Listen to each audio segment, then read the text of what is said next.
Mediobanca says it will launch a new €385 million share buyback programme after posting its best fiscal year revenue and profit ever.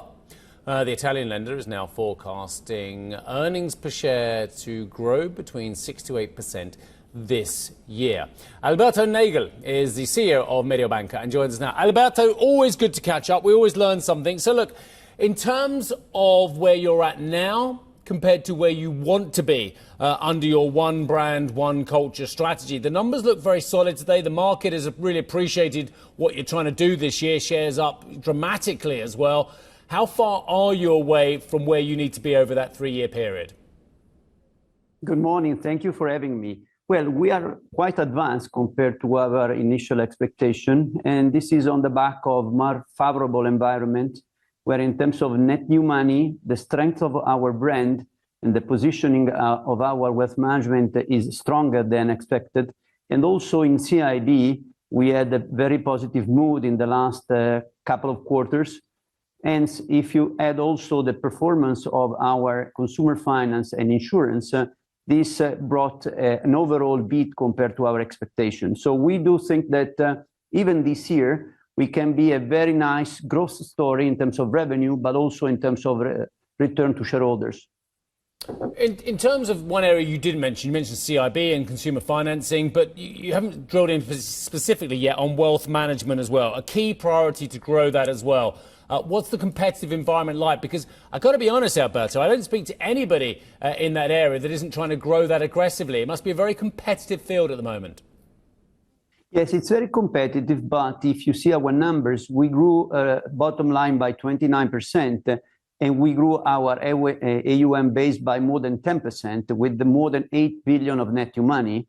And this is like the top 3 in terms of net new money, while we don't have the top 3 distribution network. This means that our brand and our positioning, which is a bit unique in Italy because of the strength of the brand, the heritage of the brand, which is linked to a number of transactions done with important family, important corporates in the past, give us a lead in terms of ability to recruit and to generate net new money. And I think this is going to be stronger even the next couple of years, because our presence in wealth management will be even more evident the more we grow.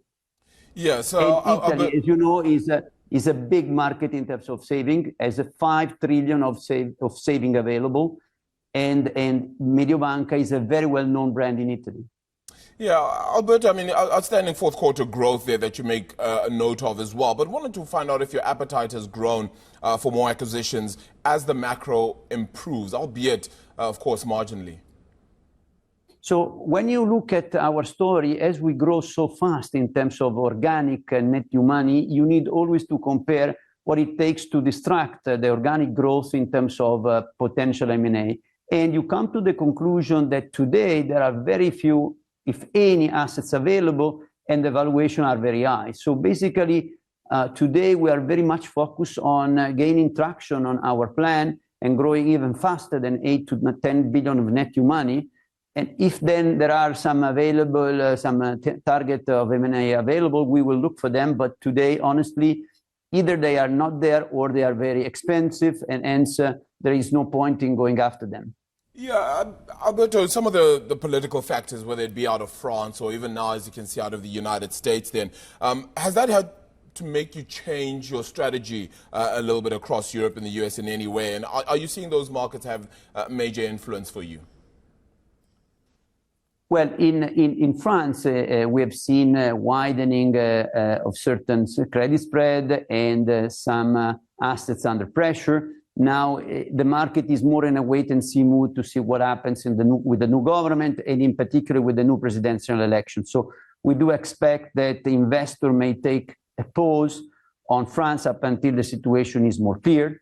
While in Italy, we are in a privileged situation because we have a very strong government, legitimate, even more legitimate by the new European election. So we see more activity in Italy, Spain, and Portugal. Alberto, let me talk about potentially the industry crossing swords or the industry's frustration with government. Who's Who needs to move the furthest? Is it the Meloni government or is it Brussels on creating the kind of conditionality, the kind of regulations, the kind of open markets that means that Mediobanca and the rest of the investment banking industry, capital raising industry across Europe can actually proliferate and compete internationally? Is it a regional government story or a Brussels story? It's a more a Brussels story, unfortunately, and I did share some critics about EU policy because I think that some, if not most, of the today regulation on banking is a bit outdated and is still going after the Lehman crisis. Of course, banks are much stronger thanks to those regulations and thanks to the supervision activity. But I think in terms of ability to compete, we have some weight that are deriving from this regulation that needs to be eliminated. Otherwise, financial institutions will have a tougher time to compete with the US and Asian competitors. So I think it's needed. The balance of power in the EU Parliament is not changed, but some rules, I think, have to be changed. But it's the same leadership in Brussels. We've got from Ursula von der Leyen another vote of confidence from the European Parliament as well. I can't see how things are going to change for the better with pretty much the same management in place in Brussels. Yeah, you are right. It's hard to see how they can change, but then there is the physical law in terms of evidence of competitiveness of European operators as opposed to American and to also the big tech. So you see revenue erosion across the line.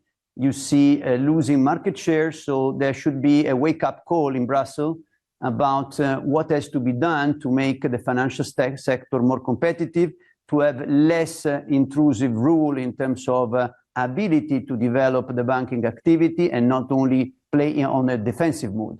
I think it's needed, and it will be also up to us to convince regulators and rulers in Brussels to change those rules. Yeah, I mean, Alberto, that brings us to the next difficult question, unfortunately, and it's one you probably get a lot as well, and it's just that cross-border consolidation amongst the banks. What type of environment is pretty much needed then as well for that to begin to take place? Well, cross-border, first of all, as we said many times, it's a matter of also availability of single states to let this happen, no? Because if everybody is positive and open to consolidation cross-border, but when it comes to ask availability of a bank to do a cross-border, most likely you get state member opposing this in a discreet way. So you understand that they prefer national solution to cross-border. So there has to be, again, a political will that push for a consolidation. There has to be a framework in terms of rules.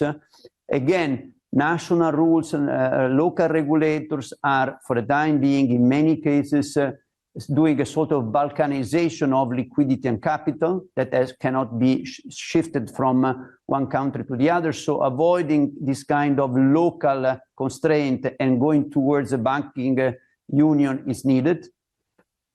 And of course, I think also one suggestion can come from the Letta new report. So creating a sort of a new virtual state in terms of status of rules. So we have a number of states members we can create, as the report is suggesting, a virtual one with a legal status and fiscal status that can be adopted in order to be basically the pattern which we can use to do a cross-border consolidation. So there are many things to be done. And up until we don't work at these, I think consolidation cross-border won't happen. What will happen is more intra-market consolidation. Well, look, beautiful timing, Alberto. We've got about 10 seconds to go before the release of the Italian PMI. So what I'm going to do is I'm going to break those numbers live on CNBC, and then I'm going to get you to comment on the broader Italian economy as well, because the Italian manufacturing PMI, it's improved, but it's still in contraction territory, coming in at 47.4 versus a previous figure for June for 45.7. That's the HCOB July manufacturing PMI. I guess I'll just get your reaction to the figures we're seeing. Italy, has outperformed many expectations as well, but still very, very difficult conditions. How would you typify the Italian economy, Alberto? Yes, you are right. This is part of a broader weakness of the manufacturing sector in Europe, and also coming from weakness deriving from China. So it's worrying because Italy is the second manufacturing entity in Europe. But likely enough, we have a lot of dynamic mid-corporate entity which can find the way to grow with new production, a new type of I would say setup. While we have also the tourism and the service sector, which is becoming more important and contributing to have a GDP growth which is better than today compared to Germany, for instance, which is the largest manufacturing entity in Europe. But for sure, these weak data of manufacturing are a source of worry, and I think they will continue for the next few quarters. So again, I see a GDP growth in Europe to be modest, driven by this weakness. Oh, what privilege for us to get the CEO of Mediobanca updating us when we've had some data out of Italy as well. A great analysis. Thank you very much indeed for that, and I look forward to you joining Arabilia and myself again soon. Alberto Nagel, thank you, sir, the CEO of Mediobanca.